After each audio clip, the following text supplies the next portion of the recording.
Primeiro, queria saudar, né, o presidente aqui dos sindicatos bancários por colocar esse espaço aqui para fazer esse debate tão importante.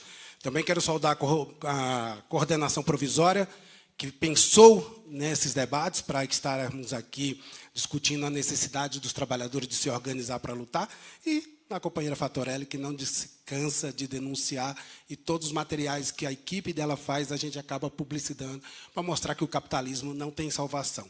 Tá?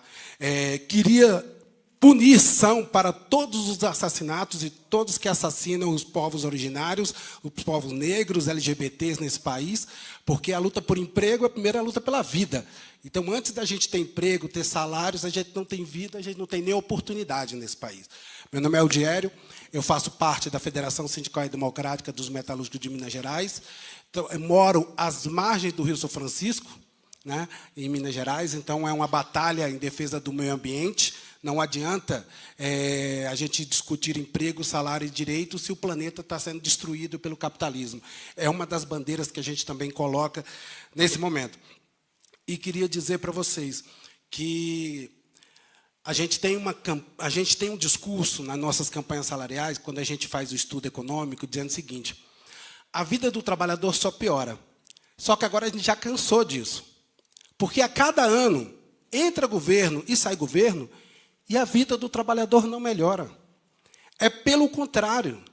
As poucas coisas que nós conquistamos com muita luta, com muita greve, com muito sangue, com muito suor, nos são tiradas.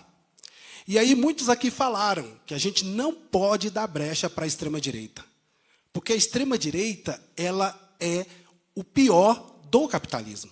Então, nós que temos a consciência, porque nós sofremos na pele o capitalismo, não podemos dar brecha para a extrema-direita. Mas as consequências que a gente fala que a extrema-direita faz é o quê? É atacar o direito dos trabalhadores. É reduzir a condição de vida, principalmente dos oprimidos. Os negros, mulheres, povos originários e tudo. E dentro das fábricas, quando a gente vai discutir campanha salarial, quando a gente vai discutir saúde e segurança do trabalhador, nós temos que discutir direitos. E, durante esse período que nós passamos até agora, o que nós estamos vendo? No meio da pandemia, que a gente não podia trabalhar, aumentou o número de bilionários no Brasil. Aumentou o número de bilionários no mundo. E agora, de 2023, o lucro dos bilionários aumentou em 20%. Não é pouca coisa. Mas, na mesma linha disso, agora foi dada publicidade, que as isenções fiscais, que é a caixa preta, diz o seguinte, que 26 empresas receberam mais de 1 bilhão cada delas de isenções fiscais em apenas 2021. Isenções fiscais, quer dizer, é esse lucro que eles colocam na televisão que os bilionários estão cada dia mais ricos, né? E dentre desses, existem 3 empresas que são muito importantes. A Petrobras, a Vale Assassina e a GBS. Então, assim, a gente vê na televisão que tem que fazer a reforma trabalhista, a reforma tributária, a reforma da Previdência, legalizar a terceirização sem limite, para quê? Para melhorar o Brasil. Não, é para melhorar o repasse de lucro para as grandes empresas. Então, quando a auditoria de cidadã mostra que nós estamos sendo roubados, porque o dinheiro não fica aqui para pagar uma dívida que não existe, nós também denunciamos que tudo que nós produzimos ainda somos roubados como trabalhadores, porque quando a gente vai lutar por aumento de salário, nenhuma empresa pode aumentar o nosso salário. E, pelo contrário, fala que não pode gerar emprego porque tem que ter isenção fiscal. E quando a gente vê que isenção fiscal tem para os grandes empresários. O que não tem isenção fiscal é para nós. Todas as reformas que fazem é para jogar isso nas costas dos trabalhadores, como está se fazendo agora no governo do PT. E todo mundo aqui está denunciando. E por isso que eu queria saudar aqui, como um trabalhador privado, a greve dos técnicos que estão fazendo agora, a greve da educação que está acontecendo em todas as cidades. Porque se a gente não se unir de verdade, a gente só vai ver, cada dia, os oprimidos sendo massacrados e assassinados, a população sendo humilhada e sendo cada dia mais explorada, e a nossa categoria cada dia mais sendo dividida. Nós não temos governo de plantão. Nós somos contra a extrema-direita e ponto. Agora, a partir daí, já demarcamos isso, não podemos dar brecha para a extrema-direita voltar. E eu queria fazer aqui um discurso rápido. Quer dizer o seguinte, a extrema-direita só avança quando a esquerda recua. E a esquerda, infelizmente, no governo Bolsonaro, não foi para as ruas unidas. Em 2019, a educação, só em Belo Horizonte, colocou mais de 200 mil pessoas nas ruas contra o governo Bolsonaro. Mas as grandes centrais não foram. Por que não foram? Agora, se os servidores técnicos do Serviço Federal, junto com a educação, está indo para a rua, nessa campanha, temos que fazer um chamado para as grandes centrais para virem nessa batalha. Não podemos ficar aqui presos nas eleições. Eu tenho 47 anos. Nunca vi a eleição mudar a minha vida. Continuo sendo explorado, continuo denunciando o capitalismo. Então, para a gente realmente ter uma grande vitória, a gente poder derrotar e melhorar nossas condições de vida, e não ficar aqui chorando, os nossos guerreiros que acabaram tombando contra esse sistema, a gente só tem um caminho. Unificar os oprimidos, os humilhados, contra os opressores. E os opressores não estão ao nosso lado. Eles estão bem longe. São os bilionários. São quem fica com toda a riqueza que a gente produz. E a gente fica com as mazelas. Porque o serviço público, sucateado. Mas as empresas privadas também estão sucateadas. As empresas privadas hoje não era igual a 10 anos atrás, não. Está tudo sucateado para aumentar o lucro do patrão. Mas sabe por quê? Porque agora, se o trabalhador adoecer, se o trabalhador morrer, ele tem um valor. Vocês sabiam disso? Em 2015, foi aprovado a medida provisória 664 e 665, que diz o seguinte, se qualquer um que morrer dentro da fábrica por um acidente de trabalho, a empresa vai ser obrigada a pagar 50 salários dele. Em 2015 aconteceu o quê? O acidente da Vale. Matou 19. A Vale está preocupada? Não, ela aumentou os seus lucros.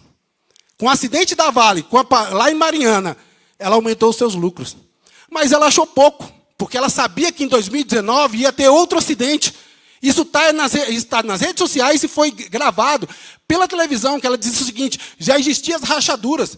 E ela fez o quê? Vou fazer os cálculos, quanto eu vou gastar caso seja essa barragem exploda. E aí ela matou mais 72. E o que aconteceu com ela até agora? Aumentou os seus lucros. E dentro das fábricas está acontecendo a mesma coisa.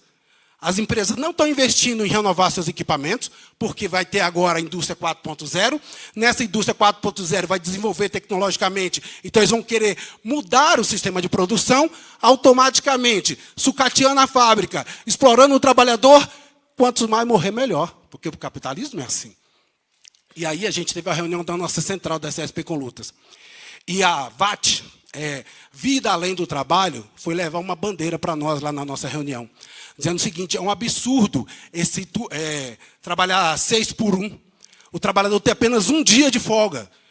Aí eu lembro agora o que está acontecendo lá na minha base, em Pirapora, onde as empresas querem colocar bafômetro, não que eu seja a favor do alcoolismo ou não, mas as empresas também querem dominar a nossa vida, que você já não pode nem se divertir no final de semana, porque são só 2 dias, aí você vai ter que passar pelo bafômetro e você não passa. E quando for um dia só? Você só vai poder se divertir com o que você quiser só quando você tiver de férias. Porque é 30 dias. Caso você tenha o direito a 30 dias, porque também está sendo privatizado. Está sendo sucateado e está sendo retirado esses direitos. Então, eu queria dizer para vocês, hoje, o piso médio salarial dos trabalhadores do Brasil, piso salarial dos trabalhadores do Brasil, para quem está empregado, está mais ou menos em R$ 1.893.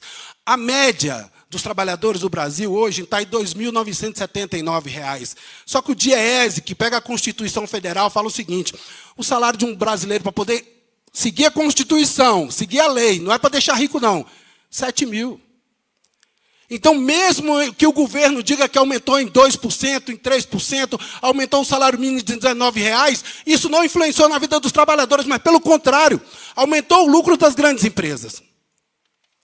Então, nos meus 10 minutos, a gente tem a seguinte pauta, que eu acho que são pautas fundamentais para os trabalhadores privados. Revogação da reforma trabalhista, revogação da reforma da Previdência, revogação da terceirização sem limite que mata dentro das fábricas, estatização de todas as empresas que demitem em massa, que fecham as portas, como está acontecendo agora na Toyota, aqui em São Paulo, que nós estamos na luta lá contra o fechamento da Toyota, garantia de emprego e direito, como está acontecendo na Avibras, 2 anos de greve a Avibras está, 11 meses sem a Avibras pagar o salário dos trabalhadores, uma empresa fundamental para a segurança nacional, e o governo faz o quê? Queremos que o governo reestatize todas as empresas que demitem em massa, que fechem as portas e que poluam o meio ambiente. Queremos também fim das isenções fiscais para as grandes empresas, taxação das grandes fortunas, direito de greve que não está sendo garantido nem para o setor privado, nem muito para o setor público, porque a justiça toda hora entra. Liberdade sindical, porque a gente diz que estamos defendendo a democracia. Nós temos um sistema democrático de direito, porque dentro das fábricas não existe democracia, que você não pode se filiar. Tanto que quando você começa a se filiar, a empresa vai lá e te persegue, te manda embora. Então, por saúde e segurança no local de trabalho e por emprego, trabalhos e direitos. E nós agradecemos o espaço e vamos acreditar. Como diz os atleticanos, não sou atleticano, sou São Paulino, eu acredito na classe trabalhadora quando ela se unificar para lutar contra esse sistema capitalista. Todos na luta por uma sociedade socialista, que é uma sociedade igualitária, humanamente diferente, mas totalmente livre. Obrigado.